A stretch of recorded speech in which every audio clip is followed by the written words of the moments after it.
3টা রিওকে হচ্ছে গিয়ে রিভাইভ দেওয়া হয়ে যাবে আশা করছি। এইখানে বিডি টোপনকে দেখতে পাচ্ছি 4জন মেম্বার স্টিল লাইভ, বাট টাইমিংটা এদের তো বেশি ভালো যাচ্ছে না। এইখানে টিম 2XT প্যারা দিচ্ছে তখন থেকেই। দেখা যাক এই যুদ্ধে এই দুইজনকে একে অপরের সাথে জুম পুশ করার টাইমে সংঘর্ষে লিপ্ত হয় নাকি বেঁচে ফিরবে, আলাদা আলাদাভাবে সেফ ভাবে হচ্ছে জোনের ভিতরে ঢুকতে পারবে। এটা দেখার বিষয়, সময় বলে দেবে সেই জিনিসটা।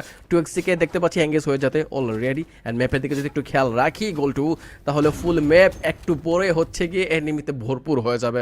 পচিনক একটা মরণ ক্ষেত্রে রূপান্তরিত হবে। এক্স্যাক্টলি, তবে হ্যাঁ কিছু স্ট্র্যাটেজিক তো লক্ষ্য করাই যাচ্ছে। জব ব্রেকারের anti clockwise rotation I guess এই মুহূর্তে তাদের নতুন ভাবে আবার ওই ফাইট থেকে অ্যাভয়েড করা বা যুক্ত হওয়ার সুযোগ করে দিবে। বাট গুড বাই জানাবো রেড ক্লিফকে, হ্যাশট্যাগটা ইডে বিদায় নামা টিম। লাস্ট 9 স্কোয়াড যারা এই ছোট্ট জোনে ফাইট করছেন, পচিনক ওভারঅল সাপোর্টিভ, অনেকগুলো লাইক স্ট্রাকচার পেয়ে যাবে। বাট এই মুহূর্তে স্প্ল্যাশ জব ব্রেকারের একেবারেই মুখোমুখি ফাইটে জড়াতে পারে দুটো প্লেয়ার, এবং নিয়ামজাকে দেখতে পাচ্ছিলাম সেখানে তিনি রুফটপে এল শেপটা ক্যাচ করে রেখেছেন লং ডিস্টেন্স থেকে। নিয়ামজার উপরে প্রেশার, লাস্ট কোনোভাবেই সুযোগ দিতে চায় না জব ব্রেকার। যারা জানেন সুযোগ হাতে পেয়ে গেলে সেটাকে ইউটিলাইজ করতে হয় কিভাবে, সেই টিমটাকে যেন এবার দাঁত ভাঙা জবাব দিতে চায়। ইয়াসিন সাই মিকোকে গুড বাই জানাতে হচ্ছে। So sad for them after all the last player who survive this match. Job breaker একটি মাত্র প্লেয়ার সার্ভাইভ করবে, সো সাইলেন্ট হয়ে যাওয়া ছাড়া সুযোগটা নেই, এবং লাইক গুড বাই বলতে হচ্ছে। লাস্ট শট যাচ্ছে জব ব্রেকারের উপরে, এন্ড গুড বাই জব ব্রেকার। নেক্সট ম্যাচে আবারও দেখা হচ্ছে। তবে বাংলাদেশ টপ 1 স্নাইপার চার্জে এবার যেন ওপেন ফিল্ডের একটা সুযোগ ভোগ করছেন। ও মাই গড, আবান 2XT গুড বাই তাকে বলা হয়েছে, বাট স্প্ল্যাশ তিনিও বেশ চিন্তিত কিভাবে রোটেশনটা নিলে আপনি মনে করেন এই মুহূর্তে সেফ হওয়ার সুযোগ আছে। আই হ্যাভ নো আইডিয়া যে ওইখানে টিম 2XT কে দেখতে পাচ্ছিস, ভালো পজিশন অপশন করেছিলাম, বলতে নিয়েছিলাম যে এদের একটু তাড়াতাড়ি মুভ করা উচিত জোনের দিকে। তারা যা স্কিল লুফে নেয়ার জন্য ওইখানে হয়তো ফুল টিম মেটদেরকে হারালো, দুইজনকে হারিয়েছে মিনিমাম। ওইখানে আলিফ লুফে নিয়েছে 2টা কিল, হয়তো নাকি একটা কিল দেখতে পেলাম, একটা হয়তো এর আগে নকডাউন দিয়েছে, ওই ড্যামেজ দিচ্ছে। বাট পজিশন ভালো ছিল 2XT একটু আগে, বাট তারা আর একটু আর্লি যদি রোটেশনটা নিত, তবে এখন হয়তো বা ম্যান পাওয়ারের দিক দিয়ে এত বেশি বিপাকে পড়তো না। কিল পয়েন্ট ছিল এই টিমের কাছে, এখনো স্টিল আছে 13টা কিল পয়েন্ট, বাট সমস্যা একটা জায়গায় ম্যান পাওয়ার নেই। বাকি টিমগুলোর কাছে ম্যান পাওয়ার ফুললি। টেনসাইকে দেখতে পাচ্ছি, তারপর টিম কি এর কাছেও রয়েছে টিমটা, বলতে না বলতে ইলিমিনেটেড। এই টিম ভালো ছিল, গোল টু ফুল কিলের হিসাবে অনেক বেশি ভালো লুফেও নিয়েছিল, বাট আর খুবই আনফর্চুনেট রোটেশন নেওয়ার টাইমিংটা এদের খুবই বাজে ছিল বলতে গেলে। আর একটু আর্লি রোটেশন লঞ্চ প্যাডের ইউজ দেখতে চাচ্ছিলাম হয়তো বা। এক্স্যাক্টলি, এবং সেই যে ফাইট বাংলাদেশ টপ 1 এর back to back pressure sniper shot, এবং সেখানে স্প্ল্যাশকে একা থাকতে দেখা, এবং আমার মনে হয় 2XD সেখানেই অনেকটাই কনফিডেন্টের মধ্যে লোনেস, এবং আমার মনে হয় সেখানে ডাউনফল এসেছিল। After all first match top 8 খুব বেশি পজিশন পয়েন্ট তো পাবে না, তবে এলিমিনেশন পয়েন্টে কিন্তু 13টি পয়েন্ট কালেক্ট করেছেন তারা, নট ব্যাড। এবং ফার্স্ট ম্যাচ ওয়াইজ যথেষ্ট ভালো স্ট্র্যাটেজি ছিল, স্টার্ট ছিল। তবে ইয়াস ফাইট এখন শেষ মুহূর্তে, শেষ ব্যাটল, যেখানে এই মুহূর্তে অ্যান্ডিটিকে দেখতে পাচ্ছিলাম একটা কম্পাউন্ড হোল্ড করে খেলবেন তারা। তবে ইয়াস অন্যদিকে দ্য গড তারাও থেমে নেই, তারাও তাদের জায়গা থেকে পজিশন রেখেছেন। রুফটপে একটি মনস্টার ট্রাক নামানো হয়েছে যেখানে অবস্থান করছে বাংলাদেশ টপ 1। স্ট্র্যাটেজি কেমন আপাতত কাজ করা যাচ্ছে না, তবে রিফ্লেক্স ইউনাইটেডকে এতটুকু তো বলতেই হয় যে তারা যে কম্পাউন্ডে রয়েছে সেখানে আশেপাশে প্রচন্ড প্লেয়ারদের একেবারে যেন ভরপুর একটা সিনারিও, মিলন মেলা, এবং সেই মিলন মেলায় রিফ্লেক্স ইউনাইটেডকে চোখ কান খোলা রাখতে হবে। একটি ছোট্টখাটো ভুল ডিসিশন ঠিক কতটা বিপাকে তাদেরকে ফেলতে পারে লাস্ট জোনে, সেটা কিন্তু বোঝাই যাচ্ছে। এক বিল্ডিং এর নিচের ফ্লোরে রয়েছে রিফ্লেক্স, মিডল ফ্লোরে রয়েছে এনডিটি, এন্ড উপরে ছাদে রয়েছে বিডি টপ 1, এন্ড পাশের বিল্ডিং এর নিচে রয়েছে ডিকে, উপরে রয়েছে টিম টিজি, আর অন্য পাশে একটা টিম রয়েছে যারা হয়তো আপাতত সেফ ফিল করছে, বলা যাচ্ছে না সময়। টেনসাইকে দেখতে পাচ্ছিলাম, টেনসাই রয়েছে ছোট্ট একটা কম্পাউন্ডে, যেখান থেকে তাদেরকে স্পোর্ট করা বাকি টিমগুলোর জন্য টাফ হলেও বিডি টপ 1 এত টাফ না, তারা চাইলে সবগুলো টিমের প্রতি নজর রাখতে পারে। আর জোন যেদিকে এখন মূল নিচে, সব কয়টা টিমকেই যাওয়া লাগবে, নিচে নামা লাগবে এবং জোনটাকে ধরা লাগবে। শুধুমাত্র ডিকে হয়তো বা ফ্লাশ একটু সেফ, বাকি টিম মেম্বার একটু সেফ। ডিকে ব্যতীত অন্য কোনো টিমকে আমি সেফ দেখতে পাচ্ছি না। এটা অ্যাডভান্টেজ, সুবিধা কি লুফে নিতে সক্ষম হবে ডিকে, নাকি তারা দরাশায়ী হয়ে যাবে সেটা টাইমই বলে দিবে। আবার ফাইট হয়তো এঙ্গেজ হয়ে যাচ্ছে, টেনসাই ভার্সেস ডিকে একটা ফাইট হয়তো আমরা এখনই দেখতে পাবো। এক্স্যাক্টলি, একটা দুর্ভাগ্যময় ব্যাপার, এবং বলতে হয় ম্যাপ রোটেশনটা অনেকগুলো টিমের স্বপ্ন ভেঙে দিতে পারে।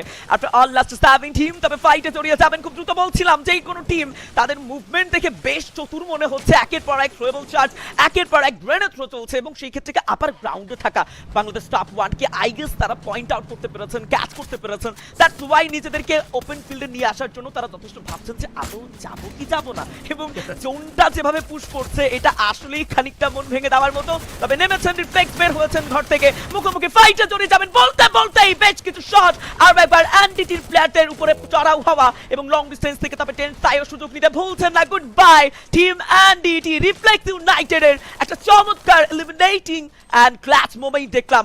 ওয়াও! অ্যান্ড বলতে বলতেই ফাইট শেষের মুহূর্তে last 6 team.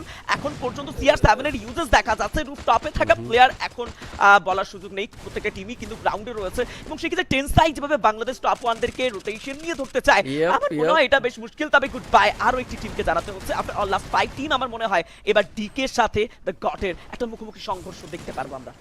Yes, BD top 1 কে আমরা হয়তো মিডিলে পড়ে যেতে দেখবো, কারণ যেই জায়গায় তোরা রয়েছে চারপাশে সবগুলো টিমই রোটেশন নিবে, তাদেরকে ঘিরেই টিজি সেফ প্লেসে এন্টার করে ফেলেছে। ডিকেরা ঢুকতে একটু প্যারা পাচ্ছে, ঢুকাটা ইম্পসিবল টাইপের ফিল হচ্ছে, এখনো ফিল হচ্ছে মানে কি তারা চলেও গিয়েছে। এখন রয়েছে দুটো টিম, গোল টু গোট এবং I guess red cliff reflex কে দেখতে পাচ্ছি। দুই পাশে মিডিলে রয়েছে বিডি টপ 1, যেটা যেরকম ধারণা করছিলাম এই টিমটা মিডিলে পড়ে যাবে। যতক্ষণ না তারা কম্পাউন্ড থেকে বের হচ্ছে ততক্ষণ সেফ। যখনই তারা ফিল করবে ভাববে একটা টিমকে পুশ করা উচিত তাদের, তখন একটু ভেবে চিন্তেই পুশ করা উচিত, কারণ যে কোনো টিম দুই সাইডের যে কোনো টিমই তাদেরকে হচ্ছে ভাই ড্যামেজ দিবে, এটা ফর শিওর বলা যাচ্ছে, ফিল করা যাচ্ছে। সময়টা খারাপই যাচ্ছে বলতে গেলে। বিডি টপ 1 দুজন মেম্বার ডাউন, শুধুমাত্র বিডি টপ 1 এক স্টেলার লাইভ প্রান্ত করে রিভাইভ দেওয়া সম্ভব হয়েছে। আলিফ নকডাউন, গোল টু ফিল কি হচ্ছে তোমার? টাইমটা খারাপ যাচ্ছে এখন বিডি টপ 1 এর।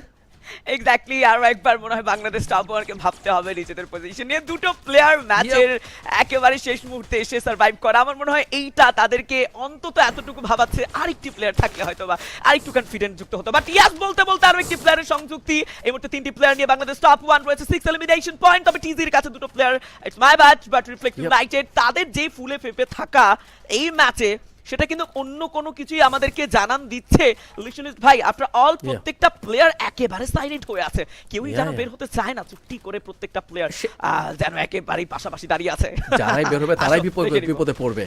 আমি সেটাই বলছিলাম, যেই টিমই স্টার্টিং এ হচ্ছে কম্পাউন্ড ছাড়বে ওই টিমে বিপাকে পড়বে, কারণ ওই টিমের কাছেই যাবে এই বাকি দুটো টিমের। সব কোনো টিমই চাচ্ছে না যে আমরা আগে নিচে নামি বা এক্সপোজ হই। সব কয়টা টিমেরই একটাই প্রত্যাশা ভাই একটু হলেও ড্যামেজ খায় জোনের, বাট স্পট যাতে আমাদেরকে করতে না পারে। ফিল করতে করতে টিজিরা ভালো প্লেস ধরে ফেলেছে। রিফ্লেক্স বাসে বিডি টপ 1 একটা ফাইট হবে নিচের দিকে, এন্ড টিজিরা হয়তো বা যদি কপাল ভালো থাকে এখান থেকে থার্ড পার্টি কিলগুলো লুফে নিতে সক্ষম হবে, বাট হয়তো বা হবে না সেটা। Goal to Exactly, last zone, last battle, rooftop থাকা team goodbye. Oh my god, the god. বিদায় নিয়েছেন দুটো প্লেয়ার নিয়ে last two team. It's the 4v3 battle and Reflex United versus Bangladesh Top 1 প্রথম শট হবে টাকলাস থেকে, and it's a booyah from the side of Reflex United, the Cinex. Oh my god, Reflex United আজকে প্রথম match free fire world series Bangladesh 2025 এর প্রথম match দাপিয়েছেন শুধু নয়, এবং প্রথম ম্যাচে বুইয়া নিয়েছে এইবার গড স্পিড, টাকলাদ, তাসিন এন্ড রিক্সান যেন করে দেখিয়েছেন তাদের স্পিড তারা শো করেছেন। এন্ড হোয়াট ইজ লাইক চমৎকার গোল টু ম্যাচে একদমই ইলিশনিস ভাই, আমি একটু অ্যাড করব যে like last match last zone, এই যে একটা উডেন্ট হাউসের মধ্যে ফাইটে বাংলাদেশ টপ 1 যদিও ম্যান পাওয়ার নিয়ে এবং ওকে ওকে সো আমরা একটা অ্যানাউন্সমেন্ট পেয়ে গেছে। গোল টু টিম, একটা টিম হচ্ছে গিয়ে -15 পয়েন্ট পাচ্ছে, অ্যান্ড স্ট্র হেড সেই টিমটা, কারণ তারা হচ্ছে গিয়ে যেই টুলসটা আমরা ফার্স্ট টাইম মেনশন করছিলাম যে প্রত্যেকটা টিমের হচ্ছে গিয়ে আলাদা আলাদা অ্যাক্টিভ স্কিল ইউজ করা লাগবে, বাট তাদের মধ্যে একজন প্লেয়ার সিমিলার টাইপের অ্যাক্টিভ স্কিল ইউজ করে ফেলেছে। সো দ্যাটস ওয়াই তারা হচ্ছে -15 পয়েন্ট স্টার্টিং এ একটা বড় ধাক্কা তারা খেতে চলেছে, কারণ -15 পয়েন্ট তারা পেয়ে গিয়েছে। ইয়েস, কন্টিনিউ গোল টু, কি জানি বলছিলে তুমি? হ্যাঁ, উডেন্ট হাউসে সে ব্যাপারে তো যাবই, বাট আমার মনে হয় এই ব্যাপারটাও